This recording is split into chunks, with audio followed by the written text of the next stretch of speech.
alguém de direita entra em contato conosco para nos xingar ou nos ameaçar, é muito gostoso. Porque é sinal que eles assistiram, eles ouviram tudo que a gente tinha para falar. Então aquilo que está aqui, ó, na goela, quando sai na língua e chega aos ouvidos podres dessa gente, a gente fica feliz.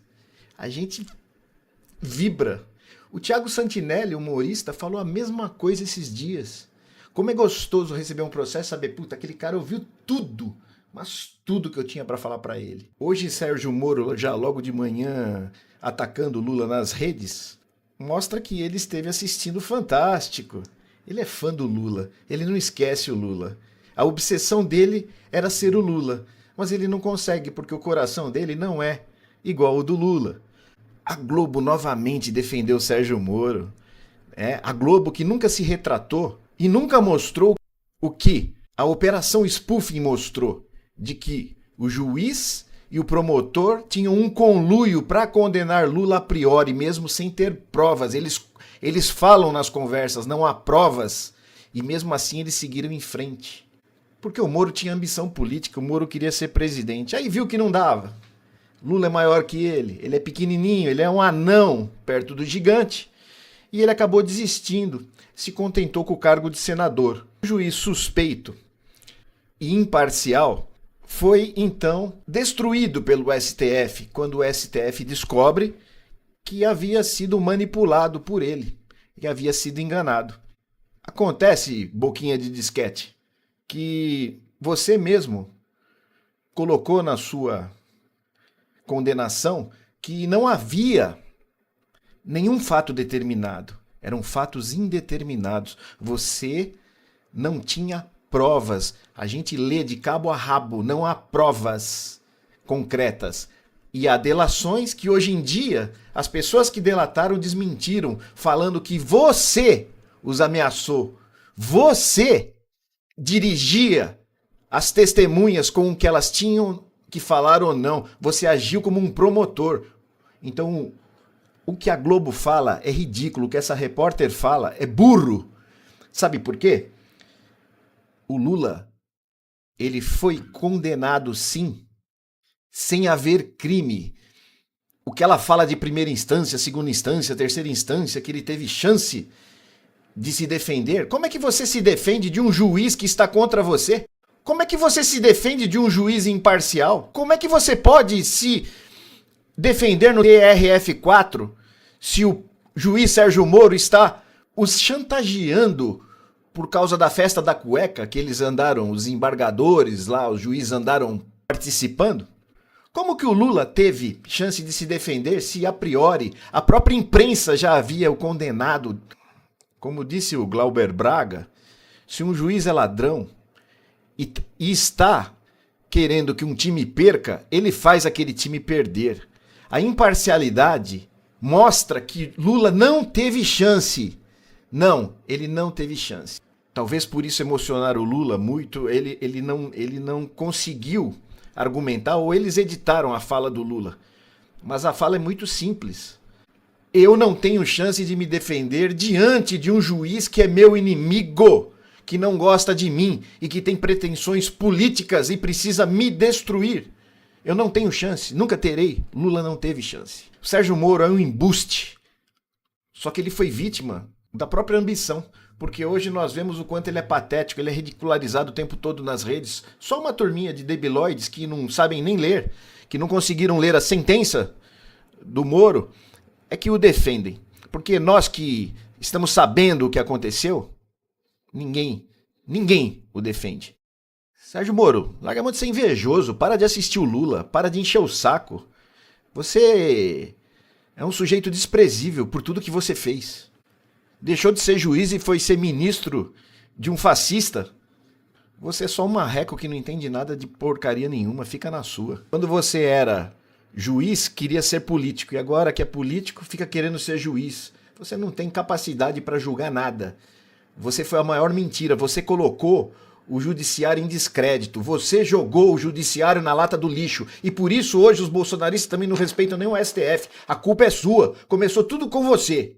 hoje para falar de uma situação muito triste. Tá cheio de perfil de extrema direita hoje na internet, desejando a morte do presidente Lula. E aí, eu não pude deixar de entrar em alguns perfis para poder ver quem que era esse povo que estava postando coisa desejando a morte do presidente da República. Um homem que é pai, que é avô, que é bisavô, que foi presidente, foi deputado da Constituinte. Pode gostar, pode não gostar, mas é uma figura importante na história do país. E o povo tudo tá lá na bio do Instagram assim, cristão, Deus, alguns versículos bíblicos. Um povo que fala que é cristão e deseja a morte de alguém, sinceramente, gente, me desculpem, inclusive o linguajar, mas é um pessoal que vai de tobogã pro inferno. Não é de outra coisa. Porque você desejar a morte de alguém no momento em que a pessoa tem uma hemorragia, porque teve uma queda, tava com dor de cabeça forte, uma pessoa que tá trabalhando, que tá tentando cuidar do país, você pode até não concordar, mas que tá tentando, não é coisa de gente que fala que acredita em Deus. E eu acho que a extrema-direita tá num ponto de sofrimento muito grande, doutor Jean. Eles têm que estar mesmo. Porque esse povo não conseguiu ganhar a eleição. Eles não deram conta. Eles estavam com a máquina na mão, aprovaram a PEC kamikaze de 41 bilhões para tentar comprar a reeleição. Eles estavam aniquilando os adversários deles pelo território, falando inclusive em metralhar adversário político e não deram conta. O capital econômico todo do lado deles, parte da imprensa mobilizada do lado deles, e eles não deram conta de ter vitória eleitoral. Então esse povo tem que ficar mesmo com muito sofrimento. Eu só não acho que esse sofrimento justifica desejar a morte de alguém. Tem gente que acha. Mas como eles estão nessa situação horrorosa, eu acho que cabe uma análise de conjuntura sobre o quanto é triste quando ao seu campo político o que restou é desejar a morte de alguém, porque você não ganha a eleição desse alguém, né? Então você fica desejando que essa pessoa morra. A outra coisa que eu acho que é importante lembrar é que o Lula não é o Bolsonaro. E isso é muito importante. O Lula resistiu a 580 dias de prisão. O Bolsonaro, que não é uma pessoa conhecida pela sua coragem, muito pelo contrário,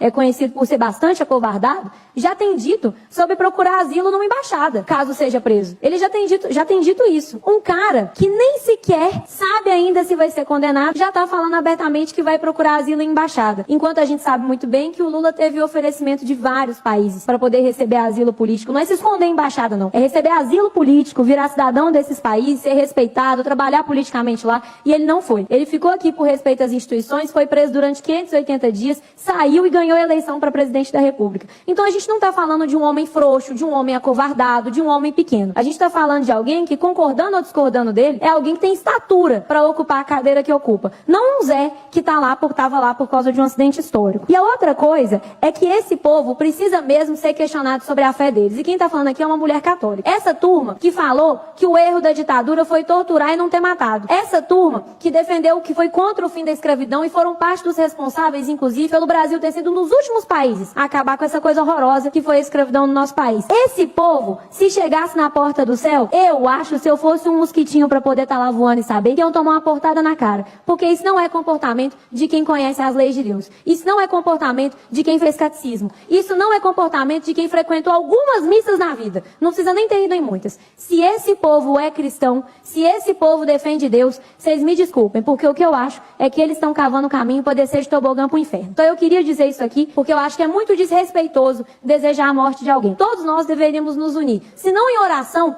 pelo presidente Lula, pela recuperação dele, pelo menos em silêncio. Porque uma das coisas que a gente aprende também quando a gente frequenta a igreja minimamente é que quando a gente fala, é prata, mas quando a gente ouve, é ouro. Então se não tem nada de bom para falar, fica calado sobre esse assunto, porque o presidente da República internado não é bom para ninguém. Obrigada, presidente.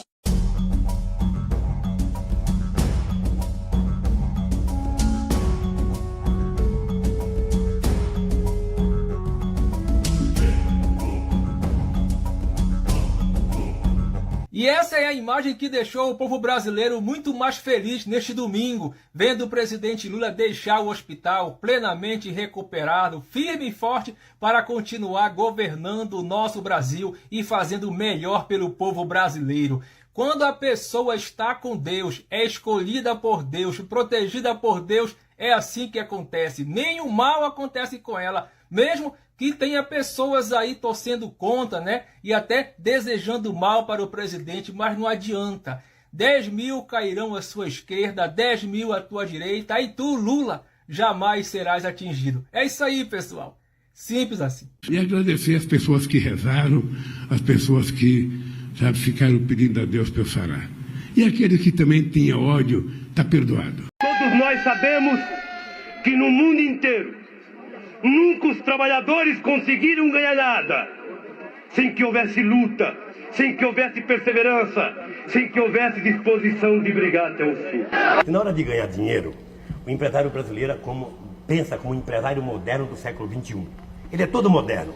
Na hora de pagar, ele pensa como um empresário arcaico do século passado. Ora, por que você veja uma coisa? Toda vez que se reivindica um benefício nesse país, se diz que o benefício vai causar desemprego. Será que nós, os trabalhadores, somos imbecis de reivindicar alguma coisa que prejudica a gente? O preconceito é contra a classe trabalhadora, porque alguns que estudam pensam que trabalhador tem que comer em coxo, Lula, andar maltrapilha e de macacão. Um dos melhores momentos da história desse país foi no meu governo, onde banqueiro ganhou, empresário ganhou e trabalhador ganhou. E agora ele diz que Lula vai voltar. Vai voltar o Lula que a dona Lindu pariu para governar esse país da forma que o país precisa ser governado. Esse Lula que veio hoje é o Lula que passou fome e que comeu pão pela primeira vez aos 7 anos de idade. Esse Lula veio junto com vocês para mudar esse país e não permitir que uma criança mais possa morrer de fome. Então, quando no futuro os senadores lá tiverem empresas que se mudem para Manaus ou deixem de instalar polos de tecnologia nos seus respectivos estados para fazer em Manaus, aí não reclame. Mas e o comparativo aqui não é válido. 33 mil empregos em Manaus, né, e cento e poucos mil no restante do país. Então nós estamos comparando aqui os empregos na Zona Franca de Manaus total com o total restante em todo o resto do país. Essa proposta de emenda em nada prejudica a situação atual existente. Senador Moro, não é Vossa Excelência que pensa só assim. 5% de P&D. O Amazonas é obrigado a pagar 5% de P&D. A Zona Franca de Manaus. Fora da Zona Franca de Manaus, no Paraná, em São Paulo, é 4%, senador Marco Rogério. É um ponto percentual a mais. Então, veja bem, há uma diferença muito grande de logística, senador, de percentual de P&D. Não há nenhuma vantagem, nós não estamos levando absolutamente nada. E nós criamos um incentivo financeiro para manter os empregos no Paraná. Nós contribuímos, o Amazonas contribui para os cofres da União em 25 bilhões por ano e recebemos só 7 bilhões de volta. Como é que pode ser um paraíso? E aí diziam, olha o Reinaldo, crítico do PT, agora está ajudando o PT. Quando Lula teve a condução coercitiva determinada pelo Sérgio Moro, eu apontei, é ilegal. Quando saiu a sentença do Lula, eu disse, não tem prova. Eu apontei que as empresas, que estavam quebrando as empresas, que a Lava Jato tinha que combater crime, mas as empresas não podiam ser quebradas, porque no mundo inteiro as empresas fazem acordo de leniência, por exemplo, e não quebram. Um acordo de leniência que quebra a empresa prejudica o país, destrói empregos, prejudica a economia. E eu virei alvo da Lava Jato. Consegui em um dia fazer com que eu perdesse 2 empregos. Olha a minha cara de sofrimento, Larissa. O que chegou ao Intercept corresponde, e já era um volume formidável, Fabio, chegou ao Intercept corresponde a 1% do total de mensagens da Operação Spoof, do conteúdo da Operação Spoof. Só que quando o Sérgio Moro manda pegar o material da spoofing, ele legalizou aquele material. Aquilo se tornou legal. Ele aprendeu e disse, agora que a Polícia Federal pegou, esse material pode ser utilizado. Pode ser, inclusive, compartilhado. O senhor Sérgio Moro foi o grande produtor de provas contra a Lava Jato. Parabéns, atrapalhado da vida. Se atrapalhou todo. Se enredou na própria teia. Anistia é o Os bolsonaristas planejaram várias atrocidades, inclusive envenenamento do presidente Lula. E essa trama foi feita na casa do ministro de Bolsonaro, o general Braga Neto. Nós estamos falando da cúpula bolsonarista que planejou a execução do presidente da República e que também tramou o golpe do dia 8/1 de 2023.